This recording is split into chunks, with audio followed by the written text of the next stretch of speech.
believe that the air campaign that's taking place in Iraq now will be expanded, but also we should expand immediately into Syria. He does not need congressional authorization for that. I'll leave it to him whether he thinks he should get that or not. But the fact of the matter, from a military perspective, we should be bombing Syria and Iraq simultaneously now. We look at a number of prominent pundits, contributors to cable news networks who have gone on television, appeared in the pages of different print outlets, submitted op-eds, and these individuals are only acknowledged or identified for their previous roles as officials at the State Department or former generals. Their current roles as advisors or board members to defense contractors have not been disclosed. Many of these individuals have called for an escalation in the region, arming different militant groups, calling for an increased air campaign for entering the conflict in Syria, many different military solutions to a very complex problem. But again, as you mentioned, these individuals have not, their ties to military contractors that could benefit from these policies have not been disclosed. You talked a little bit about former General Jack Keane. Well, Jack Keane is the Fox News military analyst. He appears regularly on the Sunday programs and on primetime television. And remember, Fox News is the largest cable network. They bring in over 4 million, sometimes 4.5 million viewers in their primetime news coverage. And in many cases, Keane is the only military voice the analysts brought in to provide the military point of view.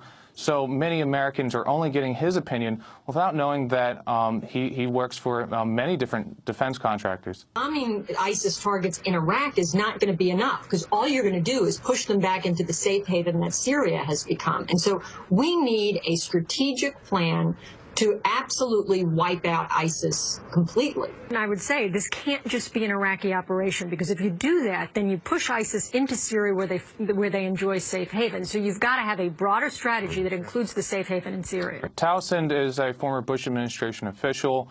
She's also a contributor to CNN, meaning she's a regular guest, appearing almost every other day and some weeks.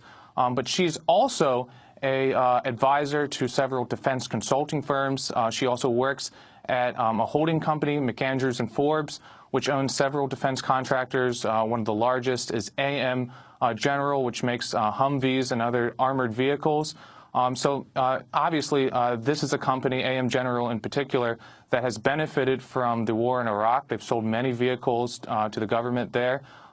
So when she goes on television and discusses military action in Iraq, and in many cases solely talks about the need to increase military involvement in that region, she's not disclosing, again, how some of her current ties to military contractors could pose a conflict of interest. I think clearly this group has to be dealt with, and dealt with firmly. The atrocities they've committed, near genocide in some cases, the beheadings that are absolutely horrific.